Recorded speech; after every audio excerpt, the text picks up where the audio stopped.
आता वळत पुढच्या बातमीकडे. शपथ घेणाऱ्या कॅबिनेट मंत्र्यांसाठी नागपुरात 5 स्टार बंगले तयार असल्याची माहिती आहे. सार्वजनिक बांधकाम विभागानं सुसज्ज असे 21 बंगले तयार केले. नागपूरच्या रवी भवनामध्ये हे कॅबिनेट मंत्र्यांचे बंगले तयार करण्यात आलेले आहेत.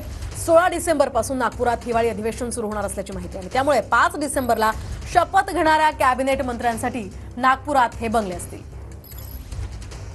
5 तारखेला मुंबईत शपथ घेणाऱ्या कॅबिनेट मंत्र्यांसाठी नागपुरात सुसज्ज असे एखाद्या 5 स्टार हॉटेलप्रमाणे बंगले सज्ज करण्यात आलेले आहे.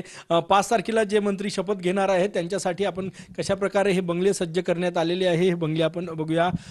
हे बघा, हे मीटिंग एरिया आहे मंत्र्यांसाठी. आपण हे दृश्य या ठिकाणी बघू शकतो. अगदी एखाद्या 5 स्टार हॉटेलप्रमाणे बनवलेले आहे. मंत्र्यांचं, कॅबिनेट मंत्र्यांचं कार्यालय आपण बघू शकतो. हे छोटंसं एक कार्यालय या बंगल्यामध्ये दिलेला आहे. रवी भवन परिसरात अशा प्रकारचे 21 बंगले जे शपथ घेणार आहे 5 तारखेला नवीन सरकारमध्ये, त्यांच्यासाठी हे बंगले तयार करण्यात आलेले आहे. कॅमेरामॅन साईसह गजानन उमाटे, TV9 मराठी, नागपूर.